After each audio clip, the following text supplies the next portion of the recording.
Oke, baik teman-teman, kita lanjutkan materi listening kita. Jadi hari ini kita di materi terakhir listening ya.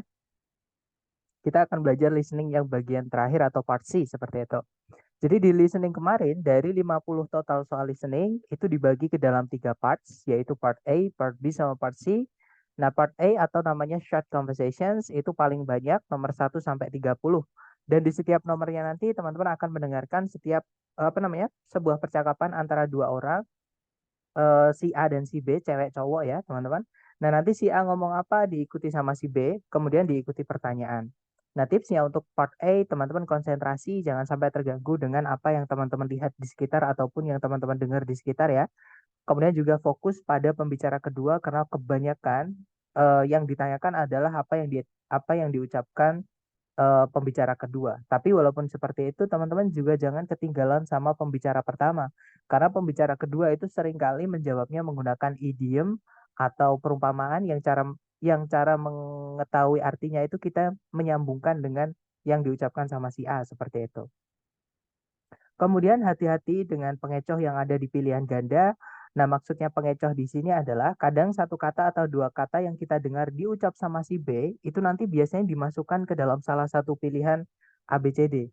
Nah, tapi biasanya salah satu pilihan yang mengandung satu kata atau dua kata yang kita dengar diucap sama si B itu biasanya malah salah, teman-teman.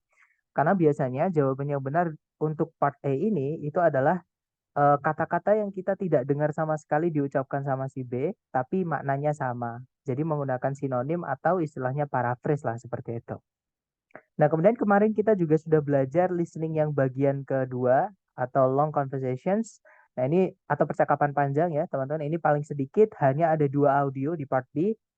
Nah, nanti di setiap audionya teman-teman akan mendengarkan si A dan si B juga, cewek cowok ya. Nanti si A ngomong apa, diikuti si B, diikuti si A lagi sampai percakapan mereka selesai. Nah, umumnya satu percakapan itu diikuti oleh 4 pertanyaan, walaupun tidak menutup kemungkinan, terkadang itu diikuti 3 dan kadang diikuti 5, seperti itu. Nah, tipsnya, teman-teman juga tetap harus konsentrasi dan fokus. Kemudian sambil mendengarkan dan memahami, teman-teman kelompokkan informasi berdasarkan sudut pandang setiap pembicara mengenai topik yang mereka bahas tentu saja, seperti itu. Dan hari ini kita akan belajar listening yang bagian ketiga, namanya adalah long talks ya, teman-teman, atau monolog. Jadi di long talks atau monolog ini, teman-teman akan mendengarkan satu orang berbicara ya, misalnya dosen atau pelatih atau misalnya dosen pembimbing atau misalnya trainer seperti itu ya, atau coach seperti itu. Nah, yang ngomong agak panjang seperti itu, mengenai suatu topik di akademik seperti itu, akademik topik gitu ya, teman-teman. Jadi memang vocabnya nanti agak tinggi-tinggi di sini. Cuman enaknya sudut pandangnya hanya di satu pembicara saja. Jadi lebih gampang seperti itu daripada 2 pembicara seperti itu. Cuman agak panjang gitu aja, teman-teman. Nah, untuk long talks nanti atau part C nanti itu ada 3 audio ya. Nah, setiap audionya itu sama kayak part B, teman-teman, diikuti oleh eh, 4 pertanyaan umumnya ya, walaupun tidak menutup kemungkinan, terkadang diikuti 3, terkadang juga diikuti 5 pertanyaan. Seperti itu. Nah, tipsnya sama, teman-teman konsentrasi dan fokus ya. Nah, nanti sambil mendengarkan secara seksama dan memahami, teman-teman pahami juga alur pembicaraannya. Ya, jadi misalnya kalimat pertama yang diucapkan tentang apa, biasanya tentang topiknya apa gitu ya. Kemudian kedua, setelahnya nanti ngomongin kalimatnya tentang apa, pasti nyambung teman-teman, nggak mungkin tiba-tiba berbeda gitu. Nah, nanti ketiga itu pasti juga nyambung dengan yang kedua, keempat pasti nyambung dengan yang ketiga dan seterusnya. Nah, kalau kita paham alurnya nanti enak banget untuk memahami, itu bisa membantu kita memahami percakapan yang panjang tersebut. Seperti itu. Kemudian nanti yang penting juga ya itu adalah jadi sebelum kita mendengarkan itu naratornya itu akan memberitahu kita apa namanya yang dibicarakan itu di kelas apa atau tentang apa biasanya disebutkan teman-teman, dan itu akan sangat membantu untuk menentukan vocab-vocab yang dipakai. Oh, itu maksudnya ini, itu maksudnya ini, seperti itu. Oke. Nah, sebelum kita lanjut ke latihan soal, mungkin ada yang mau ditanyakan dulu dari teman-teman. Silakan kalau ada pertanyaan, guys.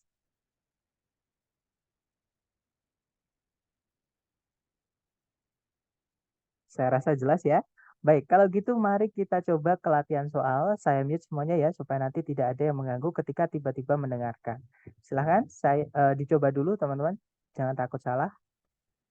Now we will begin Part C with the first talk.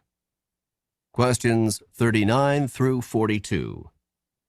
Listen to a talk by a tour guide in the Everglades National Park. Today we're going to be taking a tram tour through part of the Everglades National Park. Quite probably we'll be seeing a number of crocodiles sunning themselves by the side of the water or poking their heads up through the water. Needless to say, we will not be getting off the tram at any time until we leave the area because of the danger posed by the crocodiles. By the way, you've probably heard of the expression crying crocodile tears. It is common to say that someone is crying crocodile tears when he or she is pretending to be sad or full of regret. Crocodiles always appear to have tears in their eyes, but they are not crying because of sadness or even pretended sadness. Instead, a crocodile uses its tear ducts to get rid of extra salt from its body. A crocodile does not sweat the same way that humans do and must get rid of extra salt through tears. So if you see a crying crocodile, do not think that it's feeling sad. It is basically sweating through its eyes. Look, over there on the right. There are two large crocodiles on the water's edge, right next to the fallen trees. You can get out your cameras and take pictures from here on the tram, but no, you cannot get off the tram to get any closer. Number 39. Where does this talk take place?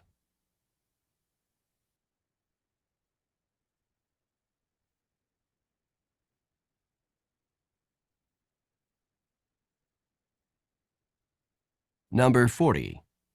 What does the expression crying crocodile tears mean when it is used to describe humans?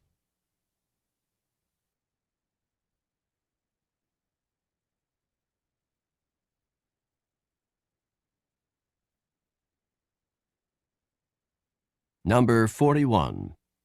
Why do crocodiles have tears in their eyes?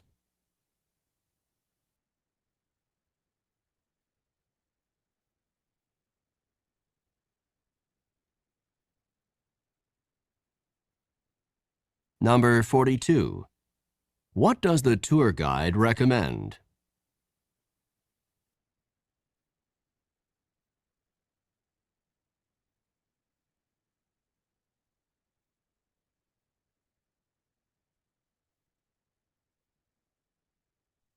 Oke, silahkan jawabannya teman-teman boleh dikirim di chat dulu ya, sedapatnya. Kemudian nanti kita bahas bersama teman-teman. Oke, ada jawaban CDCA, CDCA, CDCA, ada juga BDBC, DCAD, ada juga CDAA, BDDC, CACD, DVBA. Oke, banyak ya. Mari kita cek teman-teman. Kita dengarkan kembali dulu audio dan skripnya supaya mudah untuk kita bahas nanti. Oke, silakan. Questions 39 through 42. Listen to a talk by a tour guide in the Everglades National Park. Today we're going to be taking a tram tour through part of the Everglades National Park. Quite probably we'll be seeing a number of crocodiles sunning themselves by the side of the water or poking their heads up through the water. Needless to say, we will not be getting off the tram at any time until we leave the area because of the danger posed by the crocodiles. By the way, you've probably heard of the expression crying crocodile tears. It is common to say that someone is crying crocodile tears when he or she is pretending to be sad or full of regret. Crocodiles always appear to have tears in their eyes, but they are not crying because of sadness or even pretended sadness. Instead, a crocodile uses its tear ducts to get rid of extra salt from its body. A crocodile does not sweat the same way that humans do and must get rid of extra salt through tears. So if you see a crying crocodile, do not think that it's feeling sad. It is basically sweating through its eyes. Look, over there on the right. There are two large crocodiles on the water's edge, right next to the fallen trees. You can get out your cameras and take pictures from here on the tram, but no, you cannot get off the tram to get any closer. Nah, itu tadi teman-teman, sebuah pembicaraan oleh seorang pemandu wisata di Taman Nasional Everglades. Nah, tadi dikatakan hari ini kita akan melakukan perjalanan menggunakan tram gitu ya melalui area Everglades National Park. Nah, kemungkinan besar kita nanti akan melihat sejumlah buaya yang sedang menjemur diri di bawah matahari di tepi air atau menjulurkan kepala mereka dari dalam air. Tentu saja kita tidak boleh meninggalkan tram kapanpun sampai kita meninggalkan area tersebut atau area ini gitu ya maksudnya karena bahaya yang bisa disebabkan oleh buaya-buaya yang di sana gitu. Nah, ngomong-ngomong, kalian mungkin pernah mendengar ungkapan menangis mengeluarkan air mata buaya. Sudah umum, it is common, eh, biasanya gitu ya, kita mengatakan kalau seseorang itu menangis mengeluarkan air mata buaya ketika dia pura-pura sedih atau pura-pura menyesal. Nah, buaya itu memang selalu terlihat memiliki air mata di mata mereka, tapi mereka itu tidak sedang nangis karena sedih atau bahkan kesedihan yang dibuat-buat. Namun, seekor buaya menggunakan selaput air mata untuk menyingkirkan kadar garam yang berlebihan dari dalam tubuhnya. Nah, seekor buaya itu tidak berkeringat sama halnya seperti manusia dan tetap harus mengeluarkan kadar garam yang berlebihan atau keringatnya melalui air matanya. Jadi, jika kalian melihat seekor buaya menangis, jangan mengira kalau dia lagi sedih. Dia itu sebenarnya lagi keringetan melalui mata-matanya. Coba lihat di sebelah sana di kanan, ada 2 buaya besar di tepian air, tepat di sebelahnya pohon-pohon yang tumbang itu. Kalian bisa mengeluarkan kamera dan mengambil gambar dari sini di atas tram, tapi kalian tidak boleh meninggalkan tram untuk mendekat. Nah, kita dengarkan number 39. Number 39. Where does this talk take place? Nah, di manakah pembicaraan tadi terjadi? Jelas ya, teman-teman. Beberapa kali bahkan di akhir tadi siapa namanya? Tour guide-nya bilang you cannot get off the tram to get any closer. Jadi you can get out your cameras and take picture from here on the tram. Dari sini di atas tram. Jadi mereka itu lagi di atas tram. Nah, tram sendiri itu adalah jenis kendaraan yang jendelanya terbuka, teman-teman. Itu biasanya dipakai untuk tempat-tempat berwisata seperti itu. Contohnya, kalau di tempat saya itu biasanya disebutnya odong-odong atau kereta kelinci.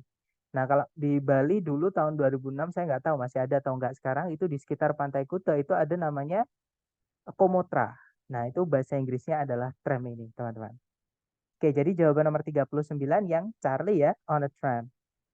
Kalau yang Bravo on a hike itu artinya dalam perjalanan kaki. Bukan ya, karena mereka mengunjungi tempat penuh buaya, nggak mungkin jalan kaki, teman-teman. Oke, lanjut lagi ke number 40. Number 40. What does the expression crying crocodile tears mean when it is used to describe humans? Nah, apa maksud atau arti dari ungkapan mengeluarkan air mata buaya ketika dipakai untuk menjelaskan manusia? Nah, tadi dijelaskan kalau it is common to say that someone is crying crocodile tears when he or she is pretending to be sad or full of regret. Jadi kita itu biasanya ngomong kalau orang itu mengeluarkan air mata buaya ketika dia lagi pura-pura sedih atau pura-pura menyesal. Nah, berarti jawaban yang paling tepat untuk to number 40 is delta ya. It means they are pretending to be sad. Maksudnya mereka pura-pura sedih seperti itu. Oke, lanjut number 41. Number 41. Why do crocodiles have tears in their eyes? Nah, kenapa buaya itu memiliki air mata di mata mereka? Nah, tadi dijelaskan a crocodile use its tear ducts, jadi to get rid of extra salt from its body. Jadi mereka mengeluarkan mengeluarkan keringat atau kadar garam yang berlebihan dari selaput air mata tadi ya. Berarti jawaban yang paling tepat adalah yang Charlie. They are getting rid of salt. Mereka menyingkirkan garam, maksudnya air keringat seperti itu. Oke, lanjut number 42. Number 42. What does the tour guide recommend? Nah, apa yang tour guide-nya rekomendasikan di akhir tadi ya, setelah dia ngasih tahu, look, there are 2 large crocodiles on the water's edge. Jadi ada 2 buaya besar di tepi air, di dekatnya pohon-pohon yang tumbang tadi. Nah, tour guide-nya tadi bilang, you can get out your cameras and take picture from here on the tram. Jadi Kalian boleh mengeluarkan kamera dan mengambil gambar dari sini di atas tram. Nah, berarti jawaban yang paling tepat adalah yang alfa ya, teman-teman. Taking photographs. Jadi mengambil foto seperti itu. Oke, next ke audio berikutnya. Silahkan teman-teman.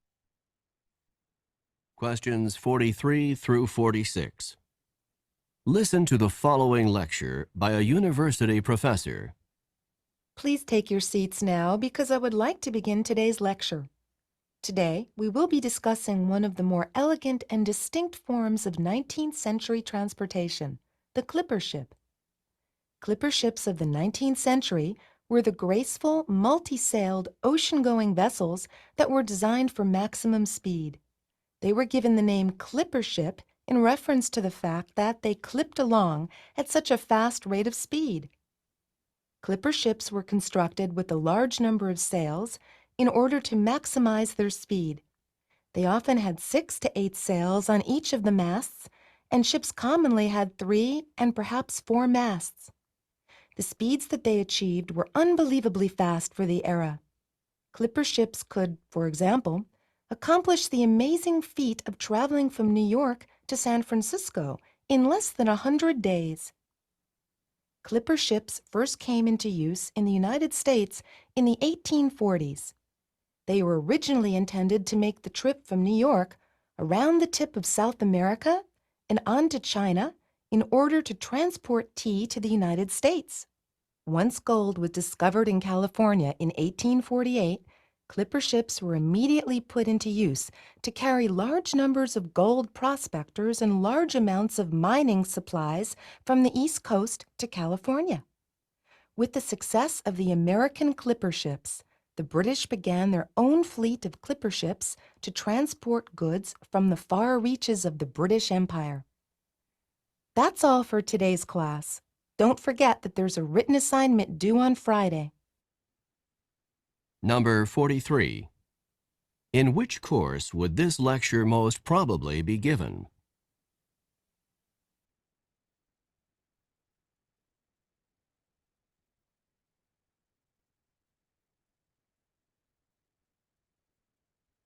Number 44. What is the most likely meaning of the expression to clip along?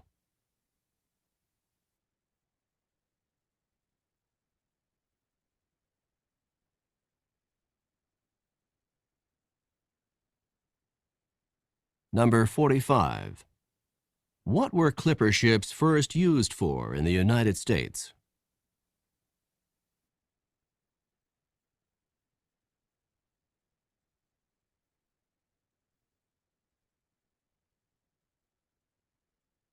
Number 46.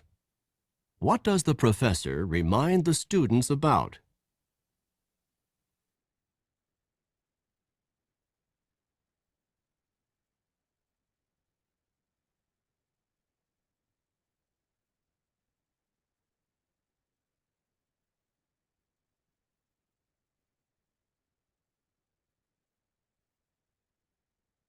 Oke, time's up. Silahkan jawabannya teman-teman boleh dikirim di chat dulu ya. Oke, ada jawaban CBCB, ada juga CBBB, CBAB, CBAD, ABBA. Oke. Oke, mari kita cek ya, teman-teman. Kita dengarkan kembali dengan skripnya supaya mudah kita bahas. Silakan. Listen to the following lecture by a university professor. Please take your seats now because I would like to begin today's lecture. Today, we will be discussing one of the more elegant and distinct forms of 19th century transportation, the clipper ship. Clipper ships of the 19th century were the graceful, multi-sailed, ocean-going vessels that were designed for maximum speed. They were given the name clipper ship in reference to the fact that they clipped along at such a fast rate of speed. Clipper ships were constructed with a large number of sails in order to maximize their speed. They often had 6 to 8 sails on each of the masts, and ships commonly had 3 and perhaps 4 masts. The speeds that they achieved were unbelievably fast for the era. Clipper ships could, for example, accomplish the amazing feat of traveling from New York to San Francisco in less than 100 days. clipper ships first came into use in the United States in the 1840s. They were originally intended to make the trip from New York around the tip of South America and on to China in order to transport tea to the United States. Once gold was discovered in California in 1848, clipper ships were immediately put into use to carry large numbers of gold prospectors and large amounts of mining supplies from the East Coast to California. With the success of the American clipper ships, the British began their own fleet of clipper ships to transport goods from the far reaches of the British Empire. That's all for today's class. Don't forget that there's a written assignment due on Friday. Nah, itu tadi teman-teman, sebuah kuliah gitu ya oleh seorang profesor universitas. Nah, tadi disebutkan silahkan duduk sekarang karena saya ingin memulai kuliah hari ini. Hari ini kita akan membahas salah satu dari bentuk-bentuk transportasi abad ke-19 yang berbeda dan lebih elegan. Namanya adalah clipper ship. Nah, clipper ship dari abad ke-19 adalah kapal-kapal mengarung atau pengarung lautan gitu ya, yang memiliki layar besar layar banyak yang besar atau banyak layar yang besar gitu, yang didesain untuk kecepatan tinggi. Mereka diberikan nama clipper ship karena fakta kalau mereka bisa clip along pada kecepatan yang sangat tinggi. Nah, clipper ship itu dibuat dengan sejumlah besar layar yang diperuntukkan atau yang ditujukan untuk memaksimalkan kecepatan mereka. Mereka sering memiliki 6 hingga 8 layar di setiap tiang kapal. Dan kapal-kapal pada waktu itu umumnya memiliki 3 dan mungkin ada yang 4 juga tiang kapal. Kecepatan yang mereka bisa capai itu sangatlah cepat di eranya. Nah, clipper ship itu bisa contohnya accomplish itu menyelesaikan maksudnya gitu ya, menyelesaikan tugas menakjubkan yaitu untuk mengarungi atau untuk melakukan perjalanan dari New York menuju San Francisco dalam kurang dari 100 hari. Nah, clipper ship pertama kali dipakai di Amerika Serikat di tahun 1840-an. Mereka itu awal mulanya dimaksudkan untuk melakukan perjalanan dari New York mengelilingi ujung dari Amerika Selatan dan lanjut menuju Cina untuk mengangkut teh ke Amerika Serikat. Maksudnya untuk dagang ya, untuk ngambil barang dari Cina ke Amerika. Nah, ketika emas ditemukan di California di tahun 1848, clipper ship kemudian segera dialihfungsikan untuk mengangkut sejumlah besar pencari emas gitu ya, dan sejumlah besar persediaan tambang dari pantai timur menuju California. Dengan keberhasilan clipper ship-nya Amerika, Inggris itu mulai armada clipper ship mereka untuk mengangkut barang-barang dagangan dari tempat-tempat yang jauh dari kerajaan British Raya. Nah, itu saja yang bisa saya sampaikan untuk kelas hari ini. Jangan lupa kalau ada tugas tertulis yang paling lambat dikumpulkan hari Jumat. Oke, kita cek ya, teman-teman. Nomor 43, mari kita dengarkan. Number 43. In which course would this lecture most probably be given? Nah, di mata kuliah apa, kuliah tadi itu kemungkinan besar diberikan. Nah, tadi ngomongin tentang transportasi abad ke-19 di Amerika yang namanya adalah clipper ship. Nah, berarti jawaban yang paling tepat adalah American History ya, atau sejarah Amerika. Karena ngomongin kapal nggak mungkin olahraga air. Nggak ada kegiatan olahraga tadi ya. Nggak mungkin juga fisika, karena nggak ada hukum fisika ataupun penjelasan tentang fisika di situ. Apalagi psikologi. Nggak ada yang ngomongin tentang mental manusia ya, tadi ngomongin tentang kapal. Jadi nomor 43, Charlie teman-teman. Lanjut number 44. Number 44. What is the most likely meaning of the expression to clip along? Nah, apa kemungkinan yang paling besar makna dari ungkapan to clip along? Nah, teman-teman misalkan nggak tahu artinya to clip along apa, ingat-ingat aja tadi dia disebutkan ketika kalimatnya itu membahas atau boasting tentang apa. Nah, tadi kalimat to clip along itu kalimatnya kurang lebih ya. They were given the name clipper ships in reference to the fact that uh, they can they clip along at such fast rate of speed. Jadi mereka itu diberi nama clipper ship karena mereka bisa clip along pada kecepatan yang tinggi. Nah, di bawahnya beberapa kalimat tadi juga membahas tentang seberapa cepat clipper ship. Nah, kita cari kata bergerak dengan atau cepat lah. Di pilihan ganda, kata cepat itu cuma di satu pilihan, yaitu yang bravo. Nah, berarti nomor 44 jawabannya bravo ya. To move fast. Memang to clip along artinya melesat, teman-teman. Sama kayak to move fast, bergerak cepat seperti itu. Oke, nomor 44 bravo. Nomor 45. Number 45. What were clipper ships first used for in the United States? Nah, apa kegunaan pertama kalinya clipper ship di Amerika Serikat? Tadi ada dua kegunaan, teman-teman, yang disebutkan. Yang pertama di tahun 1840-an, itu pertama kali clipper ship digunakan untuk melakukan perjalanan dari New York menuju ujung dari Amerika Selatan, lanjut menuju Cina untuk mengangkut teh ke Amerika Serikat. Nah, itu tujuan pertamanya.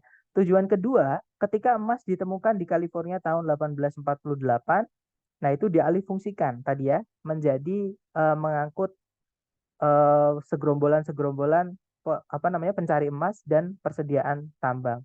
Nah, berarti kalau yang ditanyakan penggunaan pertama kali, berarti jawabannya paling tepat adalah yang alpha, to bring tea from China, untuk membawa teh menuju Cina. Seperti itu. Nah, kalau yang bravo untuk mengangkut emas ke California. Nah, emasnya tadi itu ditemukan di California, teman-teman. Bukan untuk mengangkut emas ke California ya, berarti bravo bukan. Kalau yang Charlie untuk berdagang dengan British atau Inggris. Nah, tidak ada interaksi Inggris sama Amerika. Tadi Inggris itu disebutkan hanya karena dia dianggap kayak iri gitu ya, teman-teman. Atau melihat kesuksesannya clipper ship-nya Amerika, itu akhirnya ditiru. Akhirnya British juga pakai clipper ship untuk tadi mengangkut barang dagangan dari tempat-tempat yang jauh. Seperti itu. Kalau yang Delta, untuk mengarungi sistem sungai Amerika itu bukan karena tadi ocean going vessels ya, atau kapal yang dipakai untuk mengarungi lautan, bukan sungai. Karena clipper ship ini cukup besar, teman-teman. Oke, jawabannya berarti yang alpha, to bring tea from China. Number 46, kita dengarkan. Number 46. What does the professor remind the students about? Nah, apa yang profesornya tadi ingatkan kepada mahasiswa-mahasiswanya? Nah, tadi di akhir tadi ya, maksudnya ketika profesornya bilang, that's all for today's class. Don't forget that there's a written assignment due on Friday.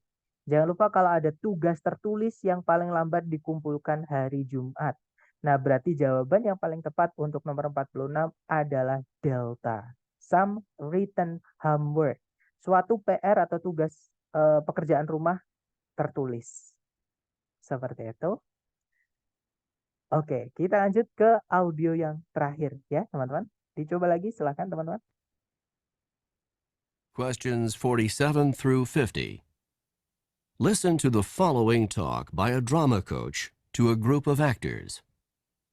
I know that some of you are feeling more than a little nervous about tonight's performance, and I want you to understand that this is quite a natural feeling. You are going to be on stage in front of a lot of people tonight, and it's normal to be experiencing some nerves. I would like to help you to understand these feelings and not let them interfere with your performance. What you are experiencing is called stage fright. Stage fright is the fear that develops before you give a performance in front of an audience. Stage fright is not experienced just by actors and actresses. It can also be experienced by musicians, athletes, teachers, anyone who performs in front of a group of people. It occurs before a performance when a performer is concerned about looking foolish in front of others. Just before tonight's performance, if you're feeling a bit tense, if your knees are shaking, if your stomach has butterflies in it, and if you are thinking about how bad your performance could be, then you have a major case of stage fright. To control stage fright, you can work to control both the physical reactions and the negative thoughts. To combat the physical reactions, you can try techniques such as deep breathing, muscle relaxation, or even just laughing to relieve some of the pressure. To combat the negative thoughts, you should force yourself to focus on what you have to do, rather than on what other people are going to think. That's all I have to say for now. I'll see you back here at 6 o'clock, because the performance starts at 8 o'clock. Just remember that if you begin to feel at all nervous, try some deep breathing to relax and focus your thoughts on the performance that you are about to give. See you this evening. Number 47. Who would probably not experience stage fright in their work?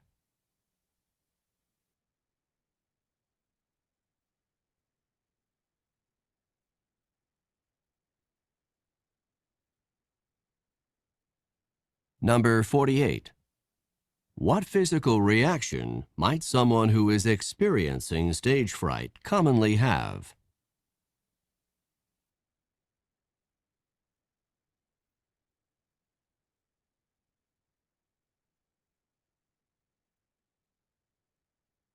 Number 49. How can someone combat the negative thoughts associated with stage fright?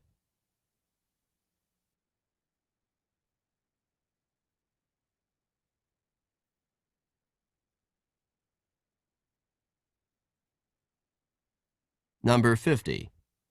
When should the actors arrive at the theater?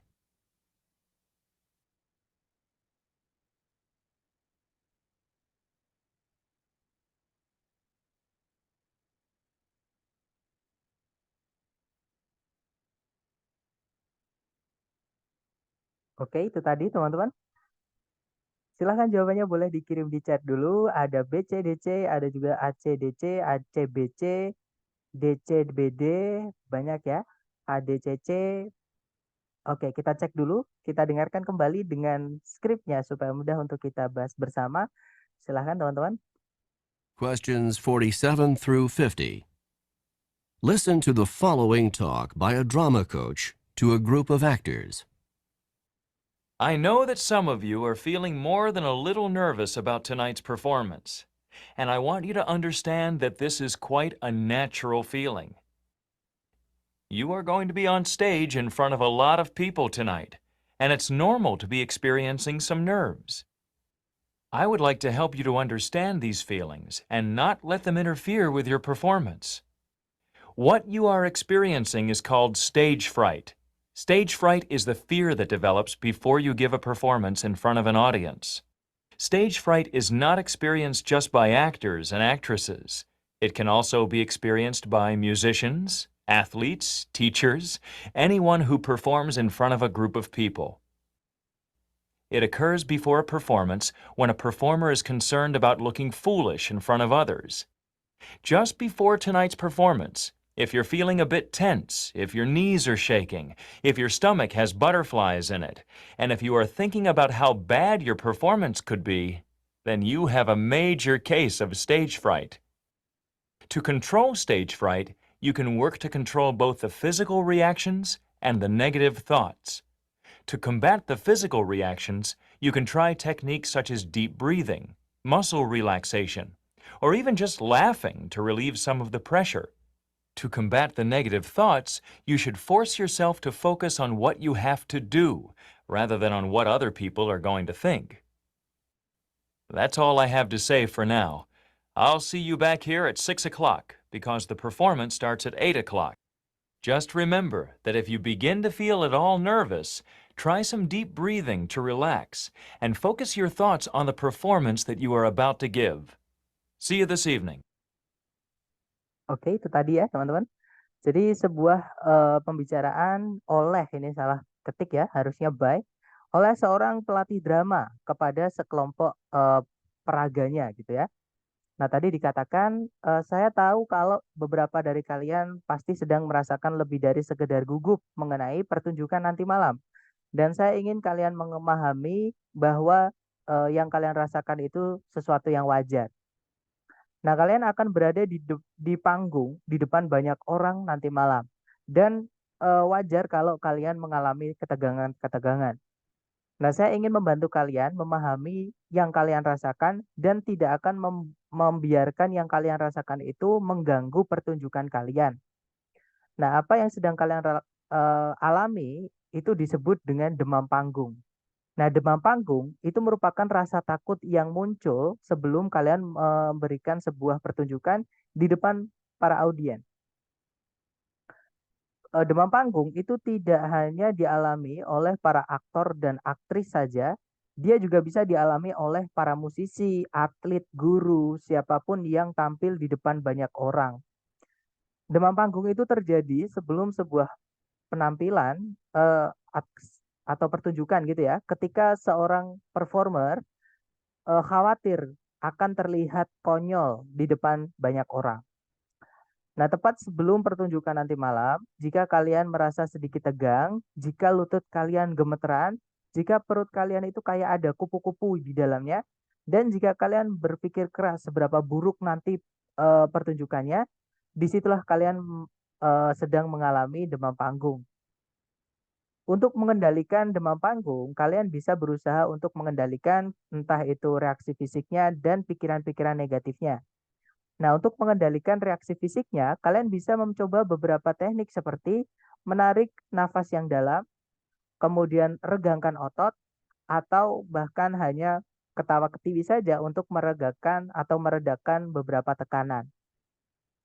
Nah, untuk melawan pikiran negatifnya, kalian sebaiknya memaksa diri kalian untuk fokus pada apa yang kalian harus lakukan, daripada apa yang nanti orang-orang akan pikirkan.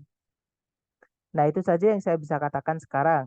Saya akan menemui kalian lagi di sini jam 6 karena pertunjukannya nanti mulai jam 8. Nah, ingat-ingat saja kalau jika kalian mulai merasakan gugup, cobalah menarik nafas yang dalam untuk santai atau untuk rileks dan fokuskan pikiran kalian pada pertunjukan yang akan kalian berikan. Sampai jumpa nanti malam. Nah, itu tadi kita dengarkan number 47, teman-teman. Number 47. Who would probably not experience stage fright in their work? Nah, siapa yang mungkin tidak mengalami demam panggung di pekerjaannya mereka? Nah, tadi disebutkan kalau demam panggung itu dialami oleh siapa aja yang tampil di depan banyak orang ya. Nah, di sini pertanyaannya yang tidak mengalami demam panggung, berarti yang kerjanya tidak di depan banyak orang. Oke. Nah, jawaban nomor 47 adalah yang alfa, teman-teman. Ada kata writers, yaitu para penulis. Nah, kalau aktor tadi ya yang diajak ngomong sama pelatihnya tadi ya, yang mana dia bisa mengalami demam panggung karena dia dilihat banyak orang. Sama dengan atlet, musisi juga tadi dibuat contoh ya. Jadi apa namanya? Stage fright is not only experienced just by actors or actresses. It can also be experienced by musicians, athletes, teachers, anyone who performed in front of a lot of people. Jadi atlet sama musisi tadi juga sebagai contoh yang mengalami ya. Di sini yang ditayangkan yang tidak mengalami. Ya memang kadang seperti itu. Kadang kita terlalu cepat otak kita memproses sampai ada yang ketinggalan. Biasanya seperti itu, teman-teman. Makanya fokus itu sangat perlu dilatih ya. Sering-sering latihan, teman-teman. Kemudian nomor 48 kita dengarkan. Number 48. What physical reaction might someone who is experiencing stage fright commonly have? Nah, reaksi fisik apa yang mungkin seseorang eh, yang seseorang sedang mengalami demam panggung biasanya miliki? Nah, tadi ada banyak ya, teman-teman. If you feel a bit nervous, if your knees are shaking, if your stomach has butterflies in it, kemudian if you think how bad your performance could be, ya, ada 4 tadi yang disebutkan. Nah, di sini yang ada adalah yang Charlie, teman-teman. He or she would have shakiness. Dia akan memiliki lutut yang gemeteran. Hati-hati dengan yang alpha. Dia akan melihat kupu-kupu. Nah, kupu-kupu tadi disebutkan sebagai idiom atau ungkapan, teman-teman. Jadi, if your stomach has butterflies in it, maksudnya kalau perut kalian ada kupu-kupu di dalamnya itu bukan berarti kayak ada kupu-kupu beneran. Itu maksudnya nggak nyaman. Kayak ada yang gatal di dalam tapi nggak bisa digaruk kayak gitu ya, teman-teman. Nah, itu maksud idiomnya. Jadi maksudnya gugup artinya, seperti itu. Nah, alfa bukan, karena bukan melihat kupu-kupu ya. Yang alfa kalau diartikan itu kan melihat kupu-kupu. Kalau yang Bravo, dia akan mematahkan satu kakinya. Bukan ya, teman-teman. Kalau yang delta dia akan berhenti bernafas. Nah, itu malah terlalu ekstrim dan tidak ada tadi penyebutan orang berhenti bernafas itu adalah demam panggung. Yang ada berhenti bernafas itu adalah tewas ya, teman-teman. Lanjut ke number 49. Kita dengarkan dulu. Number 49. How can someone combat the negative thoughts associated with stage fright? Nah, bagaimana seseorang bisa melawan pikiran-pikiran negatif yang disebabkan oleh demam panggung? Nah, untuk melawan pikiran negatifnya tadi cuma satu yang disebutkan. Ya, to combat the negative thoughts, you should force yourself to focus on what you have to do rather than on what other people think. Jadi, fokuskan pikiran kalian pada apa yang kalian harus lakukan, bukan pada apa yang nanti orang-orang akan pikirkan. Nah, berarti jawaban yang paling tepat adalah delta, by focusing on what needs to be done. Dengan berfokus pada apa yang perlu dilakukan. Ya. Terakhir number 50, teman-teman. Number 50. When should the actors arrive at the theater? Nah, kapan para aktor tadi sebaiknya tiba di teater? Nah, tadi diajak janjian lagi sama coachnya ya. Coachnya tadi bilang, that's all I have to say for now.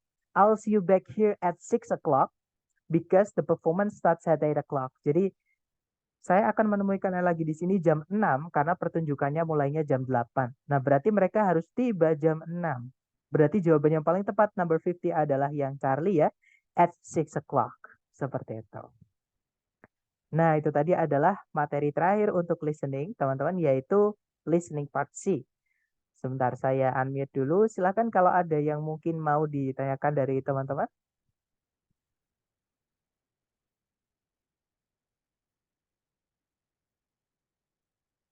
Nggak ada ya, teman-teman? Aman sepertinya. Nah, mungkin listening ini hanya perlu banyak-banyak latihan aja. Atau kalau teman-teman tadi, misalkan contohnya dari Mr. Ahmad Rusli tadi kan, ketinggalan dengan kata not. Itu sebenarnya bisa juga diakali, teman-teman. Cara mengakalinya gimana? Kita eliminasi soal, teman-teman.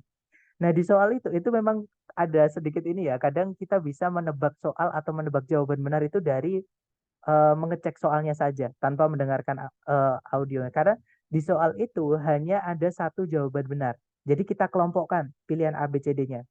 Yang mana yang paling berbeda. Nah, kalau kita kelompokkan A, B, C, D, ada penulis, ada aktor, atlet, sama musisi. Nah, ini yang membedakan adalah cara kerja mereka, ya kan? Nah, aktor, atlet, sama musisi itu kerja dilihat orang. Sedangkan writer itu kerja tidak dilihat orang. Nah, otomatis pasti teman-teman, jawabannya adalah yang alfa. Karena tidak mungkin ada jawaban 3. Yang ada jawaban 1. Nah, itu salah satu tipsnya. Ya, tapi memang itu sama, perlu dilatih. Tips itu hanya untuk cara tercepat ketika teman-teman sudah terlatih. Seperti itu. Nah, itu saja mungkin nanti silahkan di sesi malam kalau teman-teman mau berlatih lagi silahkan datang lagi karena sesi malam nanti soalnya juga beda ya. Thank you so much for today guys. I'll see you again next time. Bila saya say assalamualaikum and have a good day semuanya. See you next time.